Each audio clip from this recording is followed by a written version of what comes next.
नमस्कार दोस्तों, स्वागत है आप सभी का हमारे चैनल पौराणिक लोक पर। तप और त्याग की ये है मिसाल, निर्जला एकादशी करती कमाल। हर सांस में हो नारायण का नाम, अंत समय में मिले परम धाम। राधे राधे हरे कृष्णा प्रिय मित्रों, आप सभी भक्तों को पुण्य फलदायिनी निर्जला एकादशी की हार्दिक शुभकामनाएं।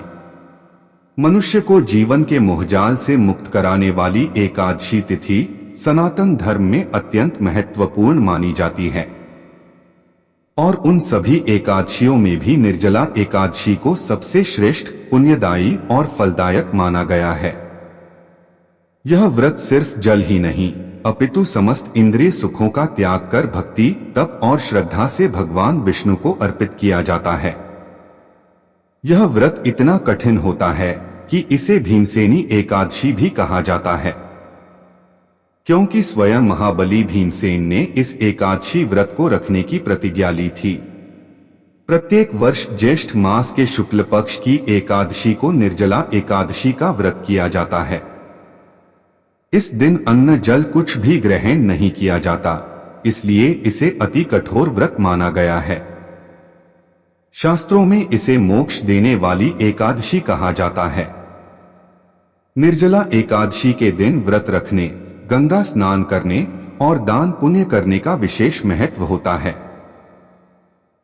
मान्यता है कि इस व्रत को करने वाले भक्तों को सुख, सौभाग्य, सफलता, समृद्धि और मां लक्ष्मी की असीम कृपा प्राप्त होती है। तो मित्रों, आज के इस शुभ अवसर पर हम आपको निर्जला एकादशी व्रत की दो कथाएं सुनाने जा रहे हैं। आशा करते हैं कि आप सभी भक्त इन दोनों कथाओं को प्रसन्नचित होकर सुनेंगे। तो चलिए मित्रों, भगवान श्री हरि विष्णु के चरण कमलों का स्मरण करते हुए सुनते हैं निर्जला एकादशी व्रत की अत्यंत ही सुंदर पहली कथा। द्वापर युग की बात है। धर्मराज युधिष्ठिर ने श्री कृष्ण से पूछा, हे कृष्ण, हे मुरली मनोहर, आप सर्वज्ञ है, आप सर्व ज्ञाता है। आपने मुझे वैशाख मास की एकादशी के बारे में बताया। अब कृपा करके मुझे ज्येष्ठ मास के शुक्ल पक्ष की एकादशी का क्या नाम है, इसकी क्या कथा है, यह सब विस्तार पूर्वक बताइए। श्री कृष्ण बोले, हे धर्मराज, ज्येष्ठ मास की यह एकादशी निर्जला एकादशी कहलाती है। मैं आपको इस व्रत की कथा कहता हूं, जो कि आपके भ्राता से ही जुड़ी हुई है। आप प्रसन्नचित्त होकर इस पूरी कथा को सुनें।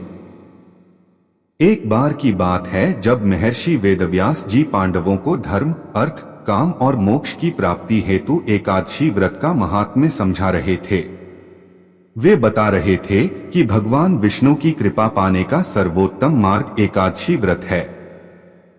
तभी बलशाली भीमसेन ने हाथ जोड़कर कहा, पितामह, मेरे भाई युधिष्ठिर, माता कुंती, द्रौपदी और मेरे सभी भ्राता मुझसे बार बार व्रत रखने को कहते हैं, किंतु मेरी भूख इतनी अधिक है कि मैं एक समय भी भोजन के बिना नहीं रह सकता। उन्होंने आगे कहा, मैं धर्म की मर्यादा भी निभाना चाहता हूँ और अपनी प्रवृत्ति से भी समझौता नहीं कर सकता। कृपया मुझे कोई ऐसा उपाय बताइए जिससे मैं भी पुण्य प्राप्त कर सकूं। व्यास जी ने भीमसेन की बात सुनकर गंभीर स्वर में उत्तर दिया, हे भीम, यदि तुम नरक से भय खाते हो और स्वर्ग की प्राप्ति की इच्छा रखते हो तो तुम्हें चाहिए कि प्रत्येक मास की दोनों एकादशियों को अन्न का त्याग करो। यह व्रत पुण्यदायक है और समस्त पापों का नाश करता है। वे बोले, एकादशी का अन्न व्रती को पाप में डुबोता है। आत्म धर्म के मार्ग पर चलने वाला कभी भी एकादशी को भोजन नहीं करता। यदि तुम व्रत नहीं कर सकते तो कम से कम अन्न से तो दूर रहो, यही धर्म है। भीमसेन ने व्यास जी की बात सुनकर विनम्रता से कहा, गुरुवर, मैं तो भोजन किए बिना रह ही नहीं सकता।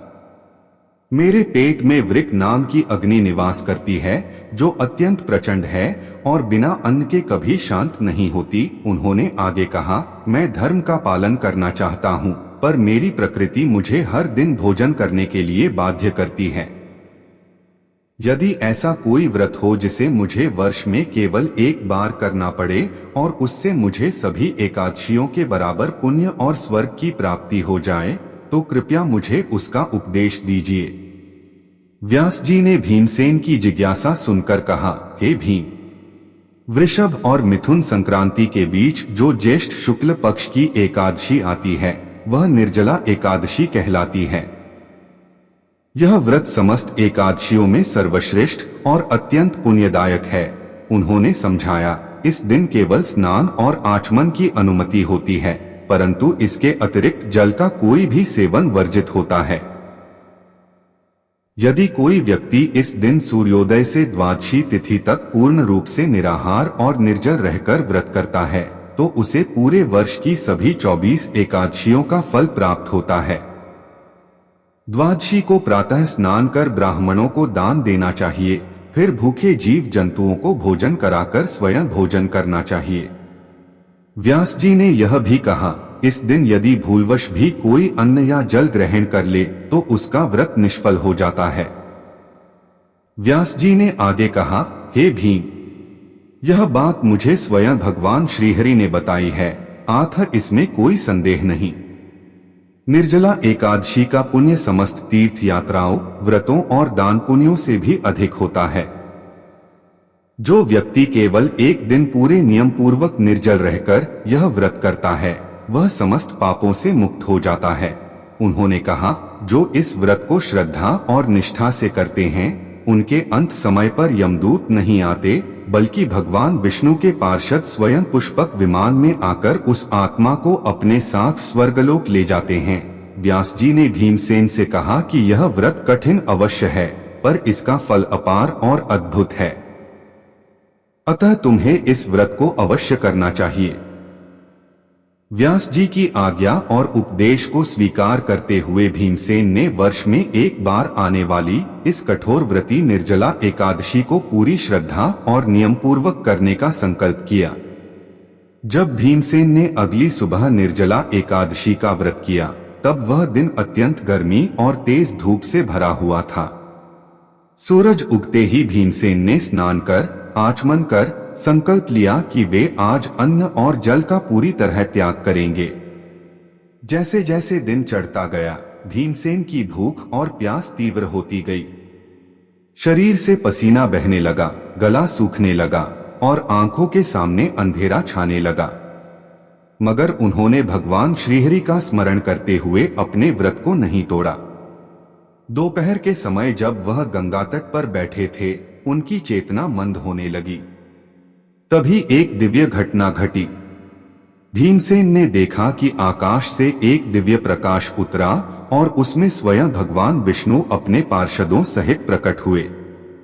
भगवान ने भीमसेन के सिर पर हाथ रखकर कहा, वत्स, तुमने आज जो व्रत किया है वह समस्त एकादशियों के व्रतों से बढ़कर है।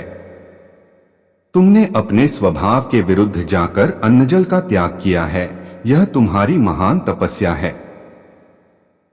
भगवान ने आशीर्वाद देते हुए आगे कहा, मृत्यु के समय तुम्हारे पास यमदूत नहीं आएंगे, बल्कि मेरे ही पार्षद पुष्पक विमान लेकर आएंगे और तुम्हें सीधा वैकुंठ लोक ले जाएंगे। इसके अतिरिक्त तुम्हारे इस व्रत से तुम्हारे वंशजों को भी पुण्य प्राप्त होगा। यह सुनकर भीमसेन की आंखों से अश्रुधारा बहने लगी। उनका तनमन भगवान की भक्ति में डूब गया और उन्होंने संकल्प किया कि वे इस व्रत का प्रचार करेंगे, ताकि वे लोग जो हर महीने एकादशी नहीं कर सकते, केवल एक दिन इस व्रत को कर पुण्य लाभ पा सकें। तो प्यारे भक्तों, यह थी भीमसेनी निर्जला एकादशी की प्रेरणादायक कथा। एक ऐसा व्रत जो सिर्फ शरीर की परीक्षा नहीं, बल्कि आत्मा की शुद्धि का मार्ग है। महाबली भीम जैसे बलशाली पुरुष ने भी जब इस व्रत को किया और भगवान श्रीहरि की कृपा प्राप्त की, तो इससे यह सिद्ध हो गया कि सच्ची श्रद्धा और दृढ़ संकल्प के आगे कोई भी मार्ग कठिन नहीं होता। तो आइए हम भी इस पावन व्रत को अपनाएं, अपने जीवन को पवित्र बनाएं और भगवान श्रीहरि की शरण में रहें। अंत में यही प्रार्थना है कि हरि नाम सदा मन में रहे, विष्णु कृपा से जीवन सफल बने। जय श्री विष्णु। जय मां लक्ष्मी। श्रीमन नारायण नारायण हरि हरि, श्रीमन नारायण नारायण हरि हरि। अब चलिए सुनते हैं एकादशी माता की एक अन्य कथा। गालव मुनि का भद्रशील नामक एक पुत्र था। भद्रशील ने बाल्यावस्था से ही एकादशी माता का व्रत पूजन आरंभ कर दिया था।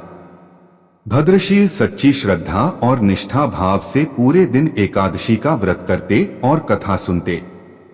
शाम के समय ब्राह्मणों को भोजन करवाया करते तथा पूरी रात्रि श्रीमन नारायण हरि हरि का जाप किया करते। इसके बाद अगले दिन यानी कि द्वादशी को एकादशी व्रत का पारण करके ही भोजन ग्रहण किया करते थे।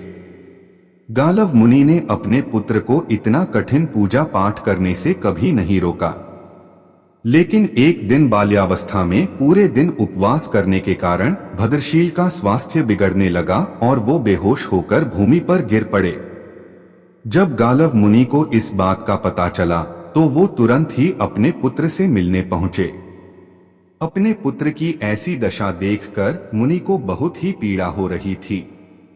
जब थोड़े समय बाद भद्रशील को होश आया तो मुनि ने अपने पुत्र से पूछा कि हे पुत्र, तुम इतनी छोटी आयु में इतना कठिन उपवास क्यों कर रहे हो और तुम्हें इस उपवास के बारे में किसने बताया है? भद्रशील ने कहा, पिताश्री, मैं कई जन्मों से इसी प्रकार से एकादशी का पुण्य फलदायी उपवास करता आ रहा हूं। आमतौर पर किसी को भी अपना पिछला जन्म याद नहीं रहता है। जब तक बालक मां के गर्भ में होते हैं तब तक उन्हें उनके पिछले जन्मों की सभी बातें और कर्म याद रहते हैं, लेकिन बालक का जन्म होने से ठीक पहले ही यह स्मृति मिट जाती है।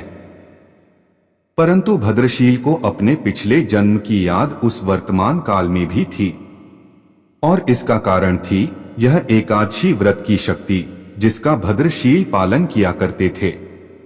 उन्होंने अपने पिता से कहा कि वे कई जन्म पूर्व में धर्मकीर्ति नामक राजा हुआ करते थे। धर्मकीर्ति के रूप में मैं बहुत ही क्रूर राजा हुआ करता था। मेरे राज्य की प्रजा मुझे बिल्कुल भी पसंद नहीं करती थी क्योंकि धर्मकीर्ति के रूप में मैं उन पर बहुत अत्याचार किया करता था।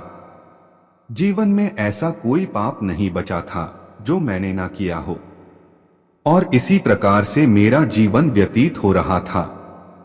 एक समय की बात थी कि राजा धर्मकीर्ति सूर्य उदय होने से पहले ही अपने सैनिकों के साथ शिकार पर गया हुआ था। वहां पर उसने जंगल में एक अत्यंत ही सुंदर और आकर्षक हिरण को देखा।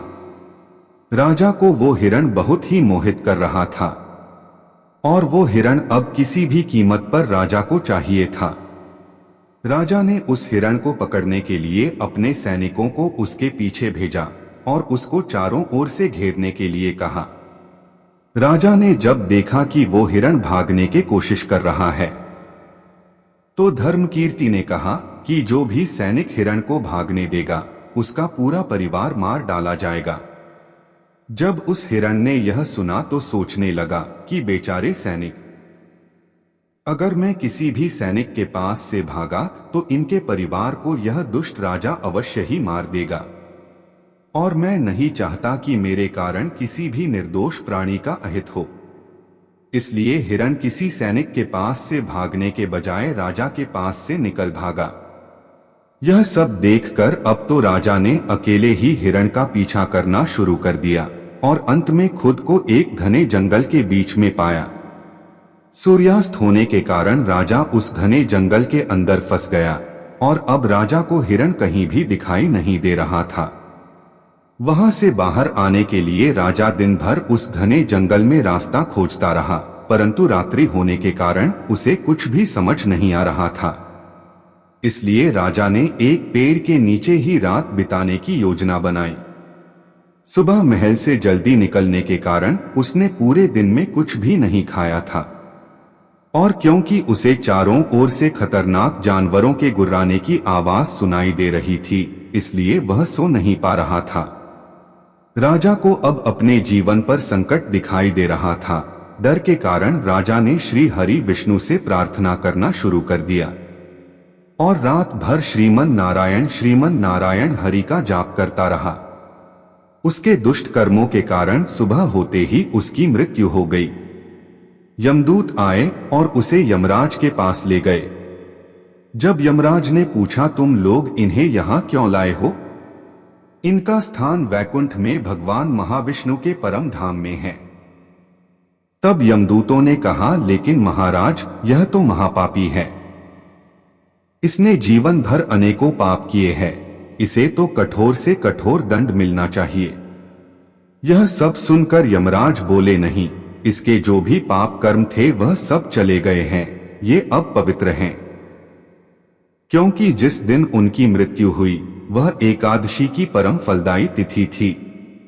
राजा ने उस दिन शिकार पर आने के कारण कुछ भी नहीं खाया था और रात्रि में जंगल में भटकने के कारण भी इनका उपवास ही रहा।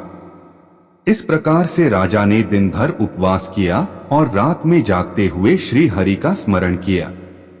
इस पुण्य कर्म से उनके सारे पाप दूर हो गए और वे पवित्र हो गए। यमराज ने स्वयं एक स्वर्ण रथ बुलवाया और राजा को वैकुंठ भेज दिया। जब लोगों को इस बारे में पृथ्वी लोक में पता चला तो वे सभी लोग भी एकादशी व्रत का पालन करने लगे और अपना जीवन अधिक सुखपूर्वक जीने लगे। हे एकादशी माता, जैसे आपने राजा पर कृपा की, हम सभी भक्तों पर भी अपनी कृपा यूं ही बनाए रखना।